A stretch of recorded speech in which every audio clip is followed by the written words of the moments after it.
Let's go. Okay, then I would like to welcome everyone to the 20th International Conference on Runtime Verification. And as you know it, this year we were supposed to hold it in Los Angeles, but instead we are doing it virtually. So I would like to just give you some logistics. As you know, all the sessions are given via Zoom, and each session has its own room. So be sure to switch the Zoom room between the sessions. And we also have a special Zoom room for breaks and for hanging out in the virtual corridors.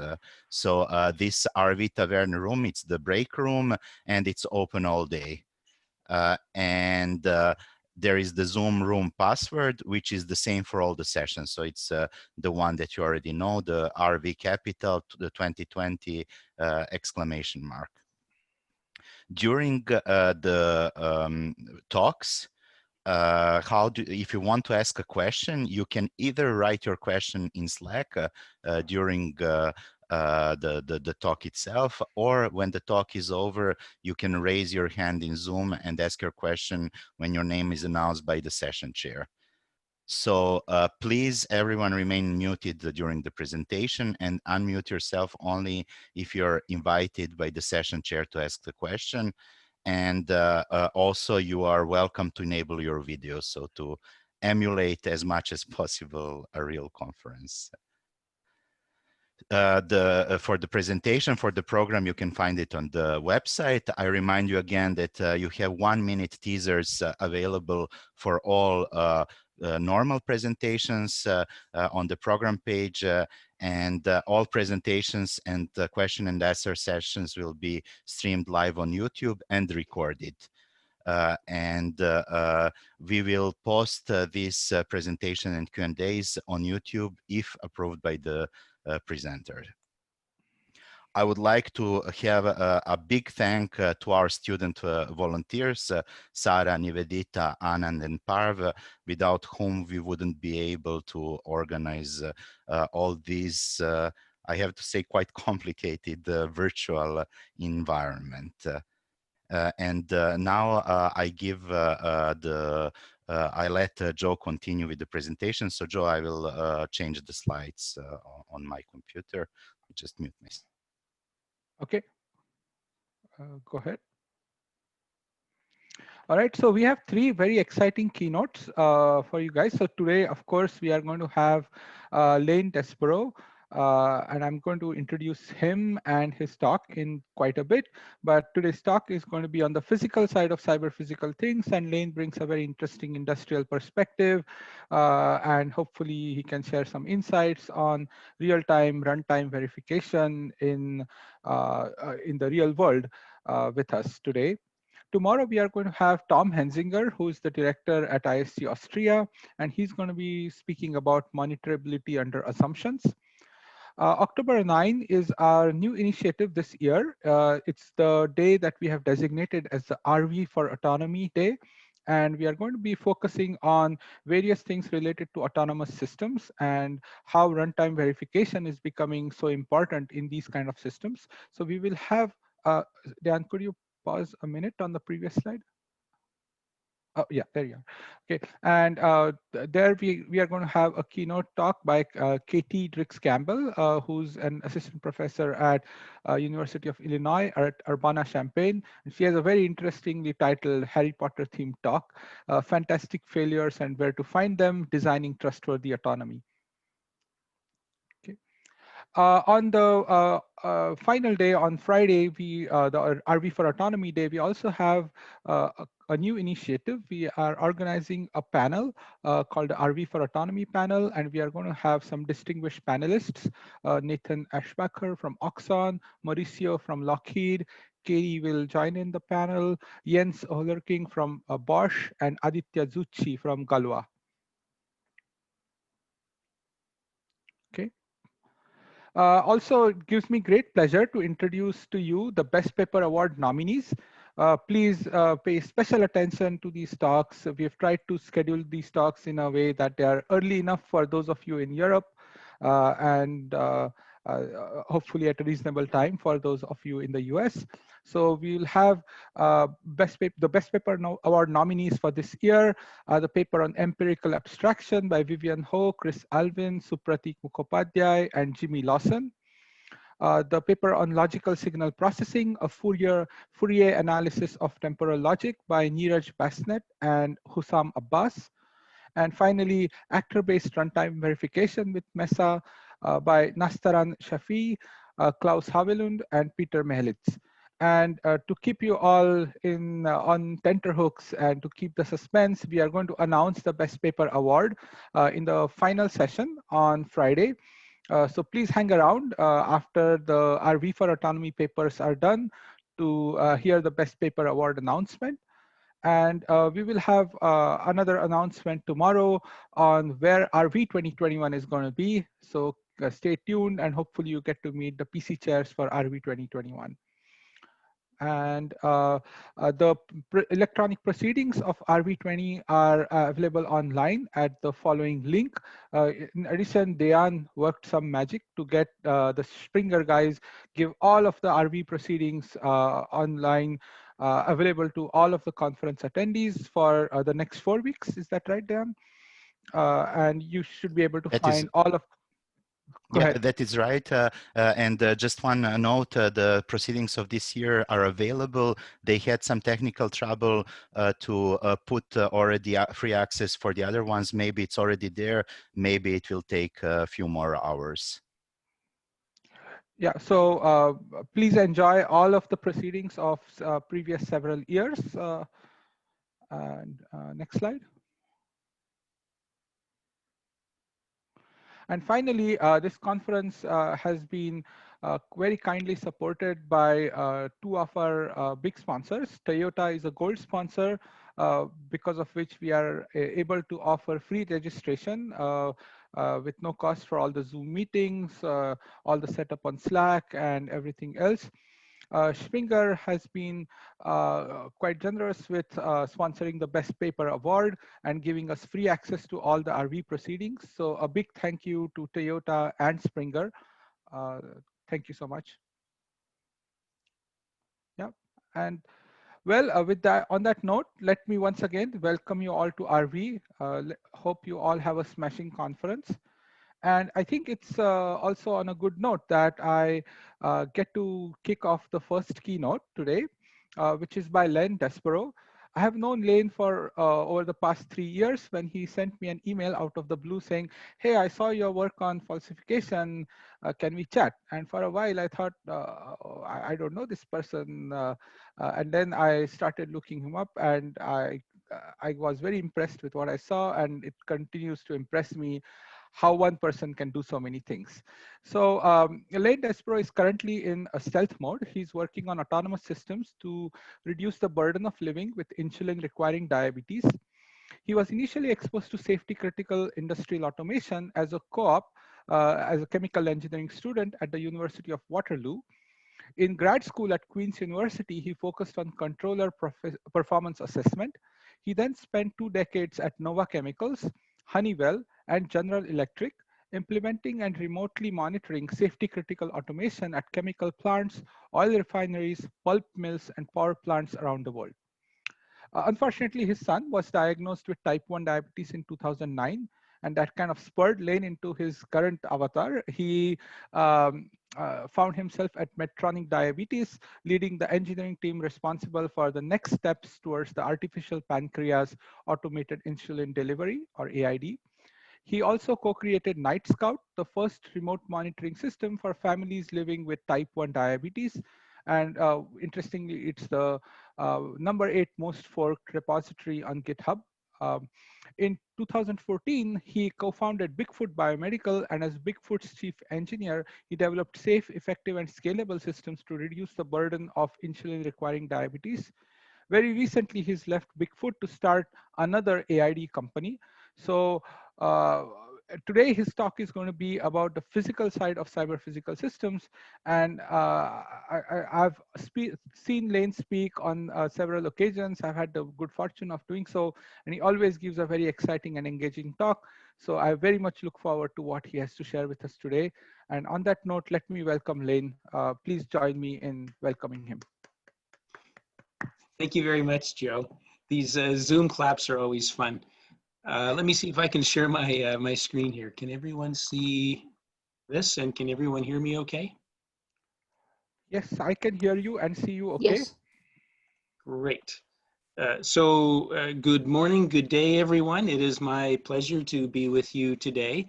I'm privileged to share the next 45 minutes or so with you, recounting a bit of my experience in these various domains. I think I've left plenty of time for questions, so please feel free to queue up those questions, and I will take those at the end. I'm going to be covering the arc of about a 30-year career, so I will be moving quickly. This will be recorded and the material will be available for later. So I would say sit back, grab your popcorn or your coffee, and let's go have some fun.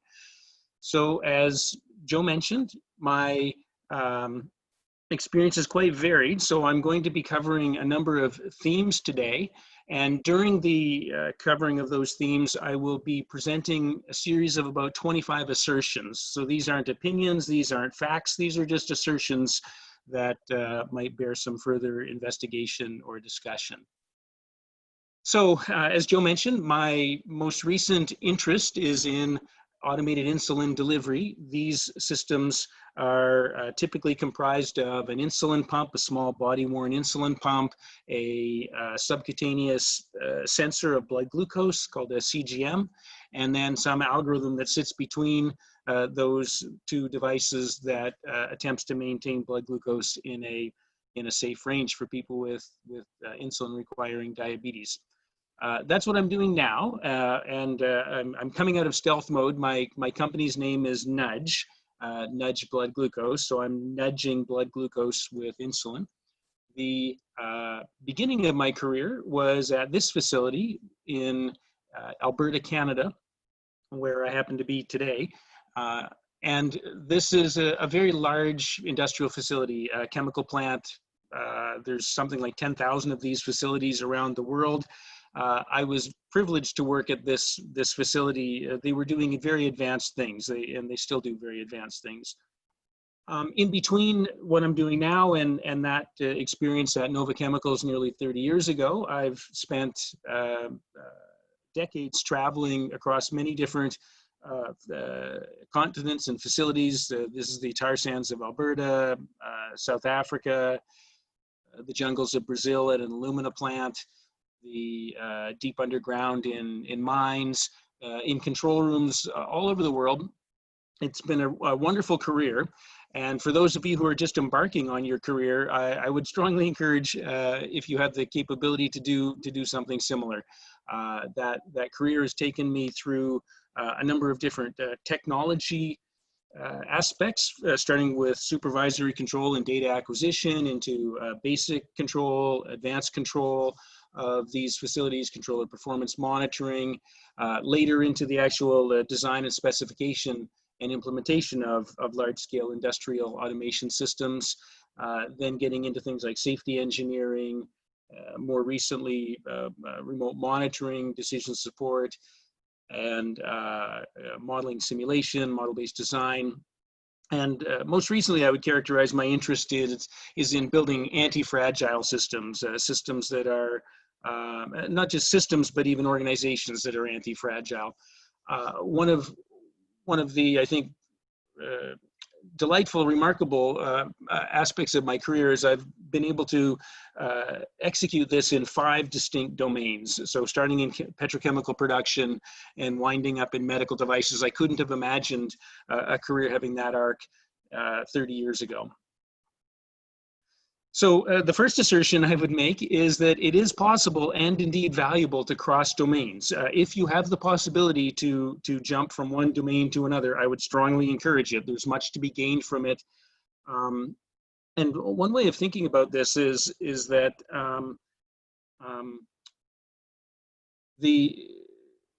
there's often a tendency in one domain to think that you're doing something brand new that has never been done before.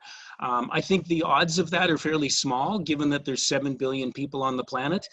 For me to have come up with a novel idea out of 7 billion are fairly low odds. So instead, I don't even consider that. As soon as I have an idea, I start on Google and imagine, where has this been done before? And I work to overcome some of the natural barriers between domains, things like exclusionary languages, domain-specific languages, inertia, not invented here. But what I do find is the more you do this, the easier it gets. So when my son was diagnosed with diabetes 10 years ago, I just jumped right into that domain. I didn't pause at all because I'd already successfully jumped nearly half a dozen other domains. So I think this really speaks to my ethos that this quote from William Gibson, the science fiction author, that the future is already here, it just hasn't been evenly distributed. So to have that mindset that what you're doing may not be novel, you need to be prepared to go look in other places. And I look at it as sort of being lazy. Why would I spend all of this time reinventing something when I can just leverage it and apply it to my own domain? Okay, so the first theme is the physical world is a pretty exciting place. I learned this initially at this plant that I'll keep coming back to because the experiences I gained there were just so formative. This plant gives a sense for the possibilities of these facilities. It produces about 6 billion pounds a year of product by the operation of around 5,000 control loops, supervised by only about 15 control room operators. So it really demonstrates the scale that these systems can take. And just keep in mind, there's something like 10,000 of these facilities around the world, 800 refineries, 800 ethylene plants, and a variety of others out there. So this is happening largely invisible to most people because these operate so reliably and so consistently. This facility was almost like going to university for me. I was able to gain foundational experience in a number of different areas, from process modeling to basic and advanced control. These plants generate a tremendous volume of data, something like 100,000 sensor values a minute. So statistical data analysis is very important. And there are humans in these plants. There are control room operators. They need to interact successfully with the automation. So operations support, human-machine interface is very important, very relevant. Two of the projects that I was involved in when I was there, one was on this topic of real-time optimization, where we were implementing a plant-wide 250,000 equation optimizer to optimize the plant, to find the most optimal operating point. The other thing that I was very involved in was the modernization of the control system, taking the plant control room on the left and turning it into the one on the right. That was a major project, a major paradigm shift, which brings me to one of my next assertions, that I learned in a visceral way the notion that bad things can happen during mode transitions. When you're transitioning from startup to steady operations of a facility, when you're transitioning from manual mode to automated mode, it's not the steady states that are the problem, it's the transitions. And these red and white stacks that you can see are called flare stacks. They are 250 feet tall. The plant, when it is flaring, can have a flame that is as tall as the flare stack again. So imagine a 250-foot high flare. That corresponds to about 100 tons per hour of flow. Just to put that in context, the small propane tanks underneath gas barbecues, they're 15 pounds of propane, and everybody's scared of what would happen if one of those exploded. Just imagine 100 tons an hour venting, which is exactly what happened at one point during this transition project that I was involved in. I was working nights, supporting the operations staff as they were attempting to start the plant. The flare system actually blew out, so it became very quiet in the control room when we realized that we were venting 100 tons of uncombusted gas into the atmosphere, and we had 3 plants operating right around us at the time. with flares of their own. And here we are in this explosion-resistant facility, waiting to see what would happen when this flare finally did light off. It did light off. We were fine, but it was a really strong indication to me that you need to be really careful during the mode transitions when the state of the system is changing. One positive thing about the chemical process industry is they learn from their mistakes. So there are tragedies that happen, such as this one in Flixborough, England in 1974, where a temporary pipe failed and caused a huge release of cyclohexane that ignited with the power of 35 tons of TNT, killing 28 people, destroying the site and burning for 10 days. Which is really, I think, just an important reminder that these physical systems involve energy, typically and often massive amounts of energy. In the case of Flixborough, it was chemical energy, but as you know, there's many different types of energy. This is one of the distinguishing features of a cyber physical system, is you're dealing with tremendous amounts of energy. As I was preparing the slides for this talk, I realized that there was one missing. That, for lack of a better name, I will call biologic energy. This is my son and my wife. My wife is a registered nurse, and my son, as mentioned, has type 1 diabetes. This is an example of biologic energy. He was using an automated insulin delivery system, and there were some problems with that system. One was around the calibration of its sensor. The other was around automation complacency and some de-skilling, but regardless, there was a circumstance arrived where he wasn't getting enough insulin from this system, which put him in a very dangerous biologic state called diabetic ketoacidosis. This is the leading cause of death for people with type 1 diabetes. So here he is at home receiving an infusion of saline from my wife, an IV saline drip, to avoid a $50,000 trip to the hospital. We know they're $50,000 because he's had 2 of those since. So brings me to my next assertion, that one should never forget that the physical side of cyber physical systems involves energy. Another very formative experience that I had was at this refinery in South Korea. It at one time was the largest refinery in the world, where they were doing things at just unimaginably large scale. And in order to accomplish control of such a large facility, they adopted a paradigm which is very common, in fact, pervasive in the continuous process industries, called hierarchical temporally decoupled control systems. So you have base controllers running very quickly at the bottom, rejecting disturbances that are localized and happening at a high frequency. Those are receiving set points or targets from the level in the hierarchy above, the model predictive control layer, which might be operating less frequently, which is in turn receiving periodic updates from a real-time optimizer, which in turn receives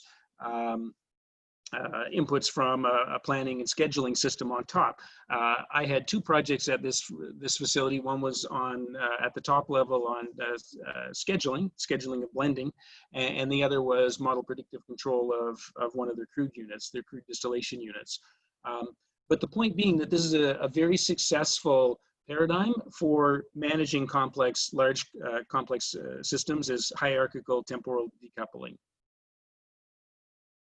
Okay, so moving on to the next theme, these systems are now being controlled not with electromechanical actuation and controls, but software controls, software-intensive controls and firmware, and small changes in these systems can yield large physical changes.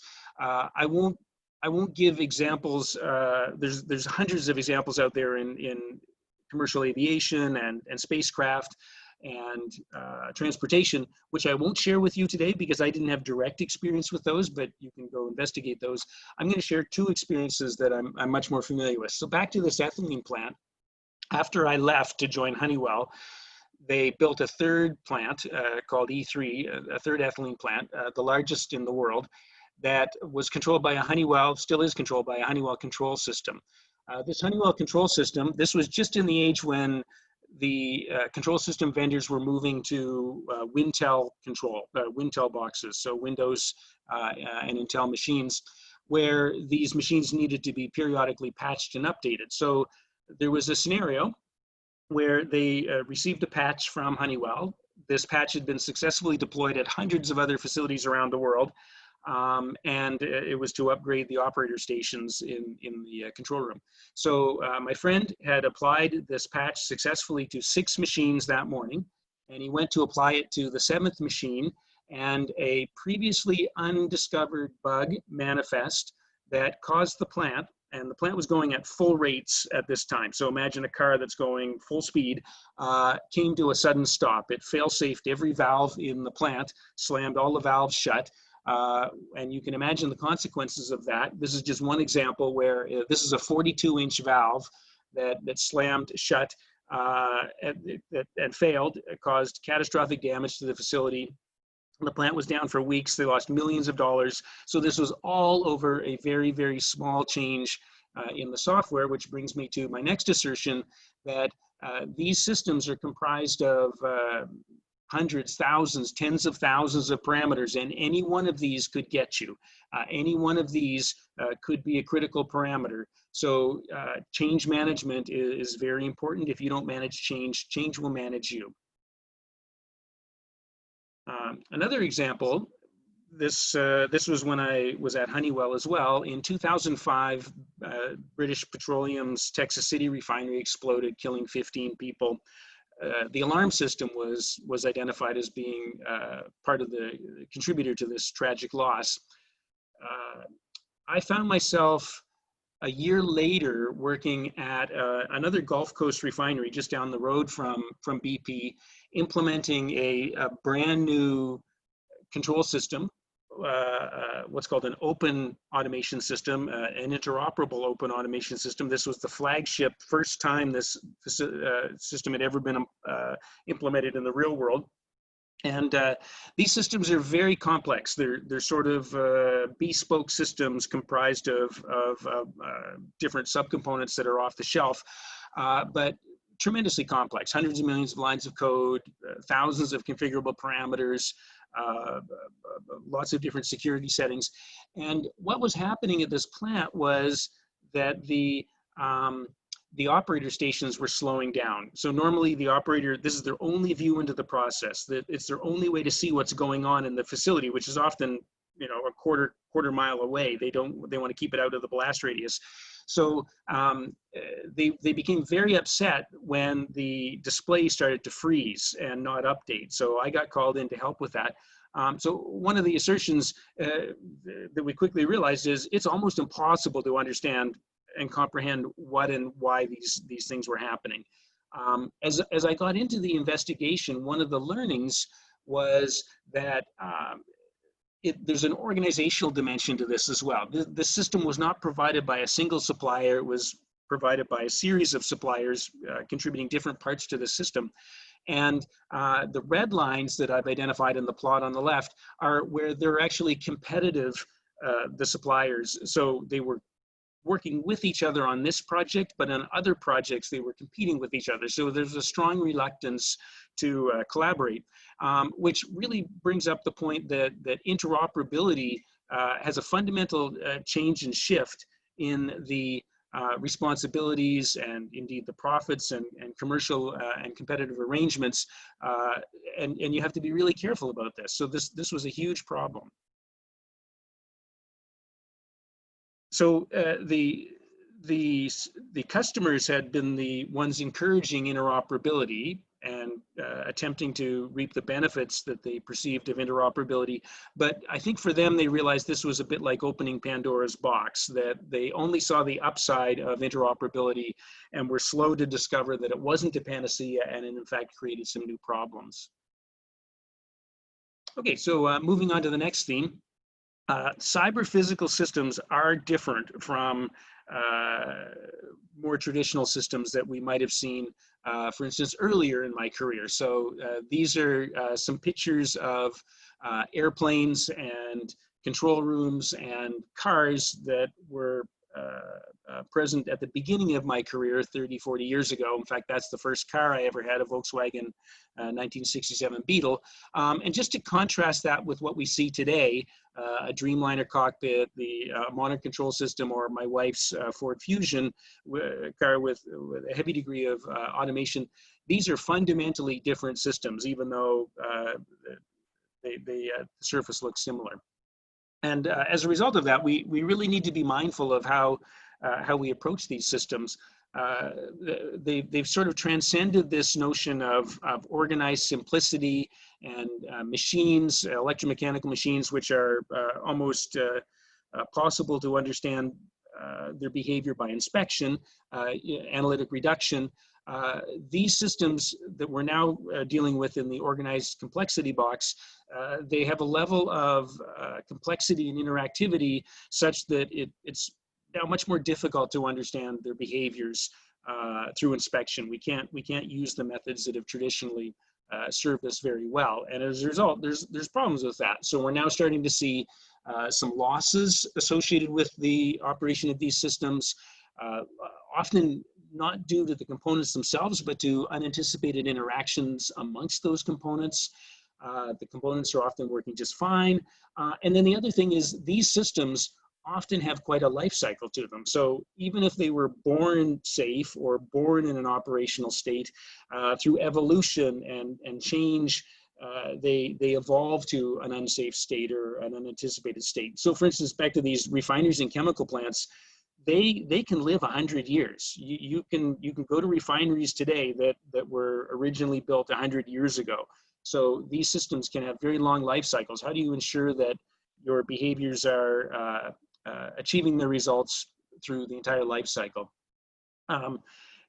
One thing I've come to appreciate is that complexity is a real challenge. And I forget who said this, but the basic premise is that you can either deal with something that's so simple there's obviously no errors, or so complex there are no obvious errors. And unfortunately, most of the systems that I've been dealing with over the past 3 decades are of the latter form, that they're very complex to understand and it's not obvious where the problems are. This is another, I think, really good framework from Charles Perrow on characterizing systems, where the upper right-hand quadrant is what I've been discussing to this point, the notion of chemical plants that have a large number of components, high interactivity, large coupling, where I would say there's sort of the recipe that I have on the left, where you have a hazardous situation with lots of energy, you have humans involved, you have software, and now you're introducing feedback control. So that recipe all adds up to be careful. Be careful with that, because you might not be able to predict the behaviors. There's another important paradigm here, that the methods, tools, and practices used to understand hardware are different from those for software, are different from those for wetware or humans. And yet this is what our systems are comprised of, all 3 of these. So I think it's a tempting but common mistake to apply methods from one domain to another. So a good example of this is if you have a boiler that explodes, you can address that by overbuilding, making a thicker walled boiler. If you can't sustain an outage of a boiler, you might want to add another boiler for redundancy. So overbuilding and redundancy are 2 common countermeasures for hardware to address failure. Those don't work in software, right? Software, the for loop doesn't wear out after 100 million cycles. It does exactly the same thing. So overbuilding and redundancy, when applied outside of the hardware domain to software, can actually increase complexity and contribute to the problems and have unintended consequences. So there's just all sorts of different ways that these are different, which leads to my next assertion, that these different elements and the cyber-physical systems that are comprised thereof are different, and we should be treated as such. So we shouldn't blindly be applying tools and methods from one to another. As an example of this, after Honeywell, I went to work for General Electric in their energy services business, where this was circa 2008, right when the smart grid was in vogue, and everybody was talking about how do we take the dumb grid, which is just a bunch of wires and generators and transmitters, and add smarts to them, add interactivity, add feedback, add tight coupling. And one thing that happened is that the power generation business wandered into the upper right-hand quadrant almost unknowingly. Oh, we'll just add some computers. What could go wrong? Well, in fact, some of you may remember the 2003 East Coast blackout, where 50 million people went without power as a result of various systems that were involved in the smart grid. The little blue dot that you can see there, the blue star, is where I was that day. I was at the largest oil refinery in Canada that day when this happened. And I can just say it was a very exciting time to be in a refinery when that blackout happened. Which, this is why I mentioned on the previous slide that the G sort of, or the smart grid folks sort of wandered into that domain. You have to really be sensitive to understanding when you hit that tripwire of this new type of system, that you be mindful of that, and that you take on that complexity in a way that you could actually manage it successfully, because lives may be at stake. Another thing that happens with these large systems is it has a tendency to change the nature of the accidents that happen. So before the smart grid, there were very frequent localized failures. So the failures would happen a lot, but they would be limited in scope. Now what we're seeing as we increase the coupling of these systems, the incidents are less frequent, but are larger. So the systems, the bigger they are, the less frequent but harder they fall. And I think I had this in the intro to my talk, but this is something I think about all of the time, that there's almost continued commercial pressure to do these things, whether it's autonomous vehicles, whether it's smart grid. There's a commercial pressure, a competitive pressure to do this. And we just need to be mindful that sometimes that exceeds our technical grasp. And when it does, we really need to look for new approaches. And often those new approaches may not be new approaches. They may be approaches from some other domain we haven't explored yet. So another quick theme that we, as in our rush to automate, it's important not to forget the human. This is a common mistake. One of the things that my grad school supervisor taught me 30 years ago is that the purpose of control is to transfer variability from a place where it hurts to a place where it doesn't hurt as much, in order to make a human's job easier. So that's why we automate things, to transfer variability. So in the case of automated insulin delivery, we're transferring variability in blood glucose, which we don't want, to variability in insulin delivery. Who cares if we use a little more or less insulin? We just want to maintain blood glucose in a safe range. So it's the same paradigm in all of these other automation circumstances. Now, the simple way of looking at this is that we are automating the sense, decide, and act tasks that the human was previously doing manually. So there's this continuum from 100% manual control, where the human's doing all three of those things manually, to ultimately full autonomy, full automation, where the computer is doing all of those things. Unfortunately, this is an incomplete perspective on feedback's effect on humans. And in fact, it looks something more like this, that in addition to taking away the tasks of sensing, deciding, and acting, automation actually adds new tasks. And these tasks are actually quite challenging. So the human's role goes from being in the loop to being on the loop, or worst case, out of the loop. So they now have this supervisory task, and when things go wrong, they have a troubleshooting task. And because there's now all of these automated components facilitating the feedback loop, these systems are fallible, so now there's maintenance required. So these tasks can be very challenging And this is where many of the very heavily automated industries are now starting to find problems. The chemical industry discovered this the hard way in the mid-'80s when they noticed that there were still having a number of large losses a year, billions of dollars of losses. And they did an analysis of this and found that about 40% of the losses were attributed to human factors, were attributed to humans and machines not getting along, automation not working well with humans. So they banded together. They said, we're going to compete on everything else, but we're not going to compete on safety. Let's pool our resources. Let's start this consortium. Nova Chemicals, where I mentioned I'd worked before, was one of the members of this, and Honeywell, where I worked for 13 years, was the anchor for this. So I had the privilege and benefit of participating in this consortium for about 2 decades. I don't have time to share the volume of work that was accomplished in that today, but to say one of the lessons is that humans are good at some things and computers are good at others, and you will be well served by allocating tasks properly between the human and the computer. So just recognizing that they're good at different things, allocate those tasks properly. So that you avoid a couple of these challenges that we're now starting to see in things like commercial aviation and really heavily automated industries of task saturation or mode confusion or brittleness, loss of situational awareness. So, you know, this is what happens when you have to reinsert the human into the loop because the computer can't do it anymore.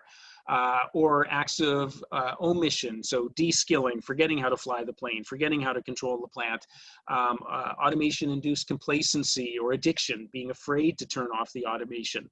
These are all things that I've seen that we should be cautious of. So it really does change the nature of human error. And despite the fact that I'm such a proponent of automation, I realize that there's a very strong human element that needs to be considered, especially as we start to get into things like automated insulin delivery, where we're now asking lay people to supervise these automated insulin delivery systems. Okay, so almost done, and we should have plenty of time for questions. 2 last themes. One, building a cyber-physical system. So I left academia 28 years ago and have spent the rest of my career building these systems. So a couple insights from that. First of all, not all systems are created equal. So the tools and methods that you would use to build a doghouse are different from those you would use to build a house or a skyscraper. And unfortunately, in academia, there often isn't the time to expose to the level of tools necessary for these very large systems, or maybe the tools don't scale properly to these large systems. But I just wanted to really reinforce that the methods, tools, and processes that are applicable at one scale may not be applicable at a larger scale. The goal of any commercial endeavor, any industrial endeavor is really to serve a customer's unmet needs. So all of these systems that I've been involved in one way or another have involved using a variety of methods, tools, and practices to as rapidly as possible go from some unmet need, something the customer needs, to turning these unknown unknowns into known unknowns into known knowns, so that we meet their needs. And there's a whole set of tools available for doing that. And the reason we build these systems is to achieve attributes, properties that are not present in the subcomponents themselves. These are out of the list of hundreds of possible emergent properties or non-functional requirements or system properties available. These are the ones that I've down selected and have used for the past, I don't know, 15 years in terms of these are the attributes that I want my systems to have. I want them to be safe, secure, usable, reliable, and supportable. And in order to achieve those emergent properties, I've got a number of tools in my toolbox: model-based design, STPA, lean and agile development, and of course modeling and simulation. You know, I think it's worth reminding everyone that you don't need to use those tools. you can just start building a system if you want. And the emergent properties will emerge. You will get something once you're done building. The real question is, are you going to get what you want? Oftentimes, you will get negative emergent properties, unanticipated consequences, or it may take a great deal of time to get the system developed. So the reason we apply these tools is to really pull risk in and get the emergent properties to emerge from the system before the system itself might emerge. So for instance, hardware might be the long pole in the tent. How do we model the behavior of the hardware so that we're not waiting for it to see what emerges when we compose that into the broader system? You'll see there's a persistent theme that I have against complexity. I don't like complexity very much. I think it's very dangerous. I think it's to be avoided at all cost. And it turns out that I'm not alone, that this has been known for decades, that complexity has and introduces many different challenges. So it's been known for a long time. If we go back to the Flixborough example, where the continuous process industry learns from their experiences, you can see here the fire burned for 10 days.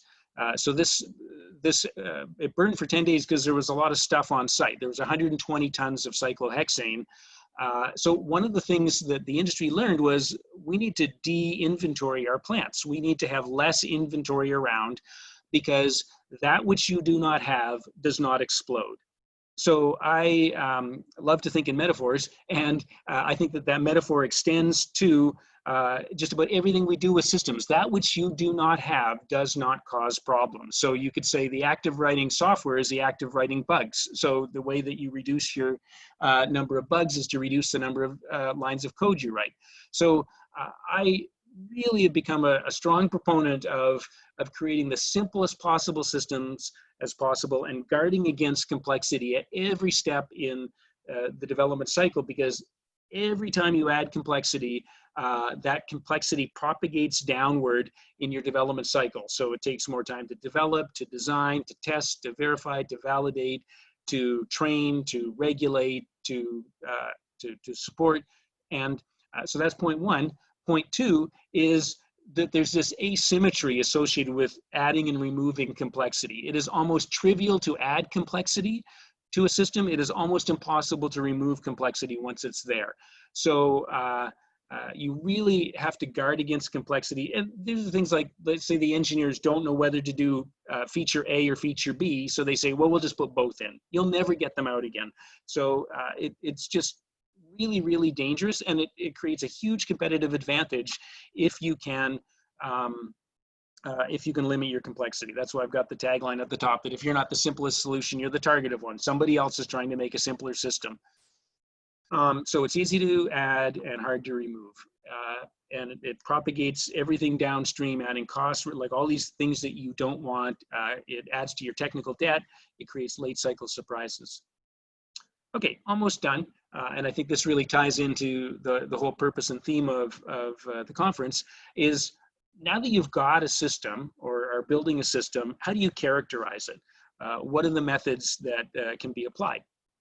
So I've been doing modeling for a long time, physical models, computer models of physical systems, of chemical systems, of physiologic systems. If I had my choice, I would just model it all day long. I love doing it. However, it's important to remember that we don't model just for model's sake. We model for the utility that we're seeking. So this is the famous quote from George Box, my academic great-grandfather, that all models are wrong, some are useful. So we always need to keep in mind that there are means to an end. If we take an example of automated insulin delivery, these are just some of the characterization methods or models that are necessary for characterizing what appears to be a fairly simple system for automated insulin delivery.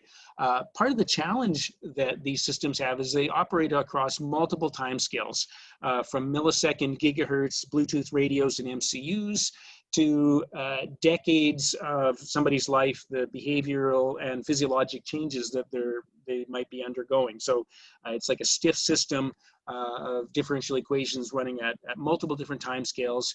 That's one challenge. And then on the y-axis, the challenge that initially you don't have any systems at all.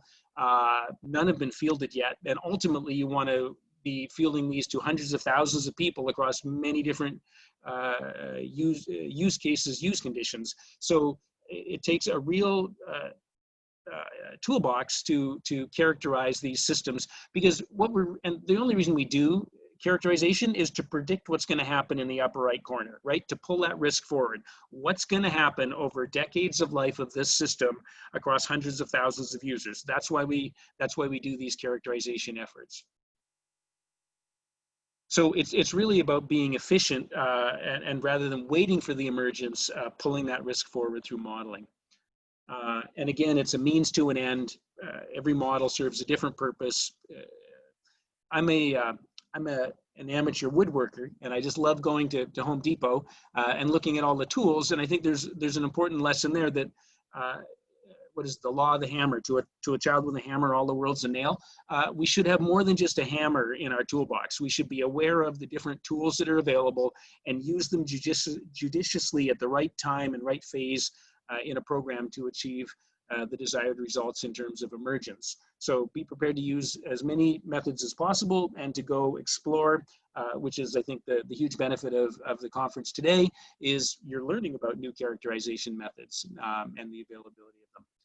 So in summary, I went over a couple themes today. The physical world is exciting. It's got lots of energy. You want to make sure that energy is treated with respect. That small software changes can yield large physical changes in these cyber-physical systems.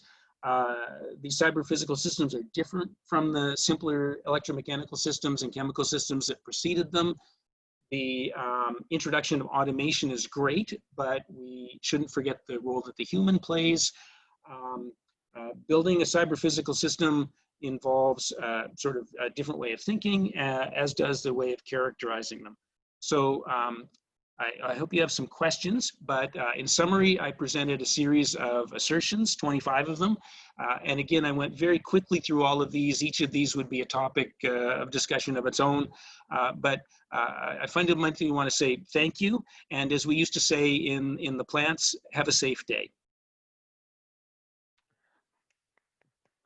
Well, that's me clapping over Zoom.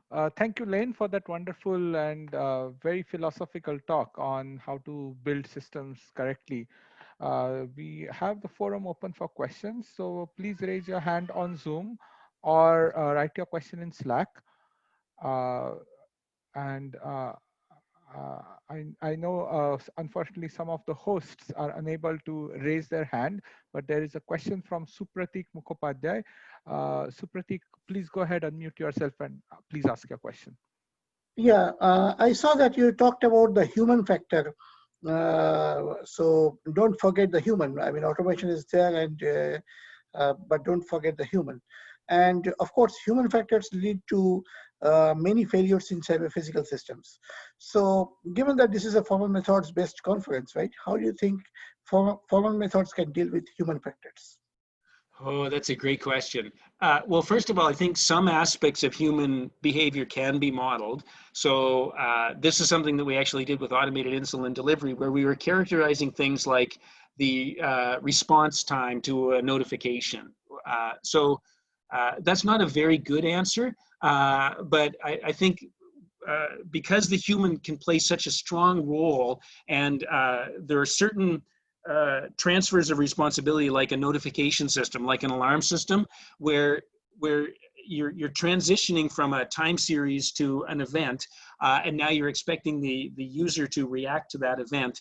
I think that we're probably just in the infancy of our understanding of how to incorporate the human behaviors in, but I think there is some promising work that has been done in this area of characterization. So for instance, right now, in my view, the biggest contributor to variation in outcomes for automated insulin delivery in people with diabetes is something that I call engagement. How engaged is the person with managing their diabetes? Is it a primary task, a secondary task, a tertiary task? And being able to model that and model what's going on, like cognitive task analysis or CTA, and getting into the mind of the human, I think is hugely important for these cyber physical systems. So I apologize, I don't have a better answer for that, but I would say there's examples from other domains that we can and should be learning from. Right. Thanks for that question, Supratik. There's another question on Slack from Annie Liu, Professor Liu. She's asking you if you also do some programming. I do a little bit of programming. In fact, most of my programming is in, you might not even consider them to be languages, but Simulink and MATLAB. So I would say no, I would not consider myself to be a computer programmer as compared to the level of computer programming going on here. But what I would say is that I have a fair amount of experience with industrial quality code. So code that is running on life critical systems, whether it's insulin pumps. So I would say I know enough to be dangerous. I've done code reviews. I've done independent reviews as chief engineer. That was part of my mandate at both Medtronic and at Bigfoot to independently review code. But the short answer is no. I wouldn't consider myself to be a software programmer. So Lane, if I may just ask a quick follow-up, abusing my privilege as session chair, what would you characterize as some of the salient differences between kind of this industry standard safety critical code and the code that you see kind of written by people writing apps or like a novice programmer? Great question, Joe. I think one of the differences, and this is something I'll use an example from medical devices. The medical device is almost a byproduct of the development work. The majority of the development effort is actually documentation. So it's about having very, very strong governance and trace from user need to requirements to high-level design to V&V to testing that you would maybe consider as a waterfall approach. And as we know, there's a huge pressure to move towards agile. So even though it might seem like a V model or a waterfall, in fact, I think this can be done with agile. But I think just this notion, so that's one aspect of it, is just the huge level of documentation and process required in industrial. The second are basic code smells, things like magic numbers and proper architecting, loose coupling, tight cohesion. So basic practices that maybe are only discovered the hard way after you've worked on much larger systems that you need to encapsulate. Another example of this is software patterns and anti-patterns. So it's unfortunately the case that many of these systems evolved rather than were planned, and you wind up with software anti-patterns like lava flow development or big balls of mud that then need to be subsequently refactored. So I've unfortunately been involved in a number of initially academically developed systems which just grew up to be huge systems which had never been properly architected and then collapsed under their own work and needed to be refactored at tremendous cost or ultimately thrown away.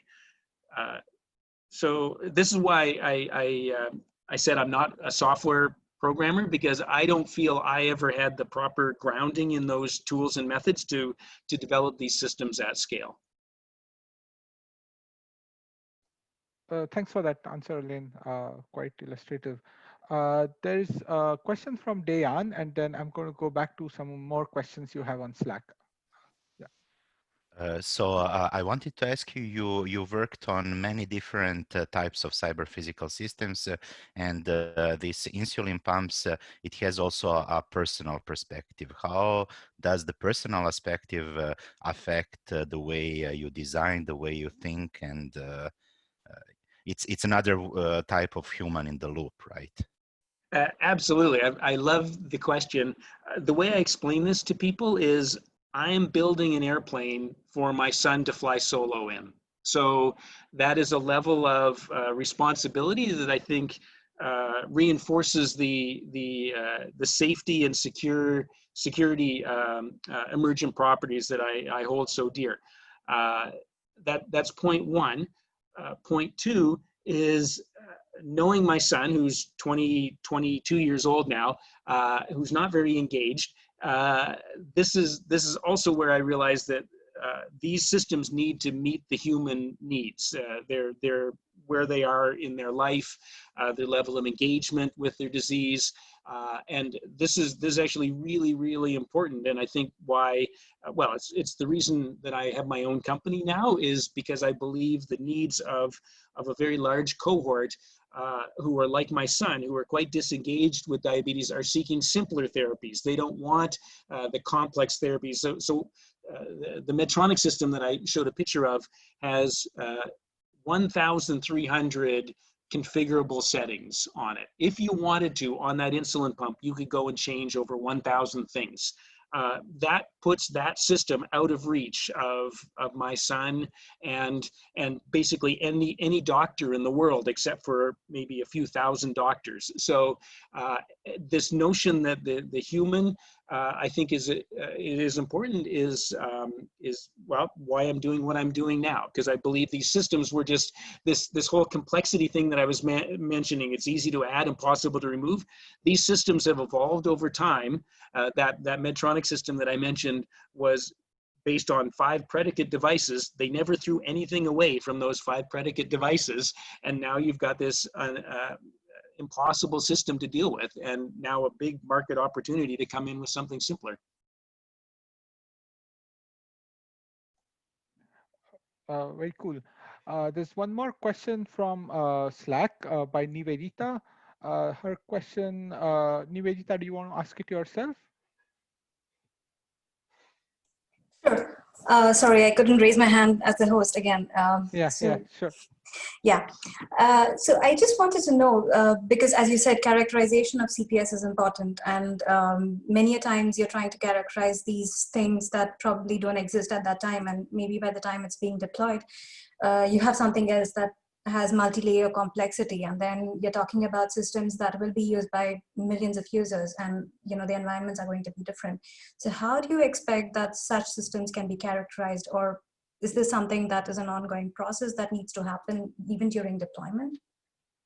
Great question. So I'll put in a bit of a plug for Oxon and Nathan, who will be speaking on Friday.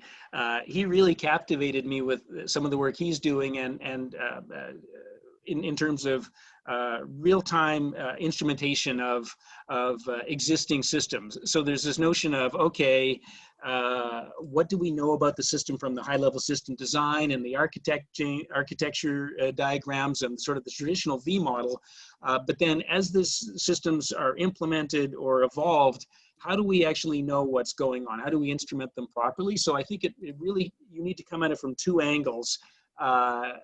And there's probably a point that you need to make a decision, or maybe the decision is not even up to you, depending on whether you're inheriting a system or whether you're having the opportunity to architect a system from the very beginning. So I think it really, you need, again, to use a variety of tools depending on the situation. Okay, thank you. All right. Any more questions? I see some people are typing on Slack. So if you have a question, you could just speak up here. Just while you're fielding questions, I really want to put in a plug for Breach and the work that Alexandra did in Berkeley. This is how I think, Joe, you and I first connected, this notion of imagining scenarios. So in the world of diabetes, there's 45 odd sources of variation of blood glucose, and the combinations of those scenarios are basically intractable, right? So this is what led to the collaboration with Joe a couple of years ago, was this notion of how do we invert the problem and go find scenarios which are going to cause problems with the system versus relying on our own experience, because I think that's fallible. So I was very excited to do some initial work in using those tools to expose scenarios of combinations of food and insulin delivery and human behaviors that might cause problems, so that we could put appropriate countermeasures in place for that. So maybe let me, while people are still typing out their questions, maybe let me ask a question. So a lot of attendees on here. Oh, hi, Alex. I think Alex Lane was just talking about breach. I see you now. I was going to say that many of the attendees for this conference also develop traditional software systems that like operating systems or mail servers or web servers or distributed systems in general. What advice would you have for them coming from your background in the process control industry, automation industry? So back to the point about energy, I spent some time, Honeywell merged with Allied Signal a few years ago, and Allied Signal used to be called Allied Chemical, and Allied Chemical made specialty chemicals. So they had 35 of their own chemical plants. And so sort of this arranged marriage. Now Honeywell had an automation group that automated chemical plants, and now they were married, and had a bunch of sister plants that needed these systems. So I got thrown into the middle of that, where at the time, there was a battle between cybersecurity and safety. And so the IT group had responsibility over the physical assets of these control systems. And their approach was the same approach that you would take with an IT system, with a mail system, of if a virus gets in, just disconnect everything, fail safe, right? Fail secure. And unfortunately, you can't do that with the brain of a chemical plant, because you're managing something that is very unsafe. So there was this big dilemma about failing safe versus failing secure. So maybe that's a partial answer to your question, Joe, of what to do if you are involved in some of these more traditional systems that maybe don't have as big of a physical impact. Like, what's the worst case if you disconnect your email system for a couple days? You don't get emails. If you disconnect your chemical plant's brain, you will have immediate problems. So that's what my advice would be, is just beware that the same methods that you might take of getting the wire cutters out to isolate your systems may not work. And I think also Nathan, who will be speaking on that panel on Friday, has some insights in this area as well, because he came from that original other area with chaos engineering and the Symbian army and some of the tools and practices for anti-fragility there.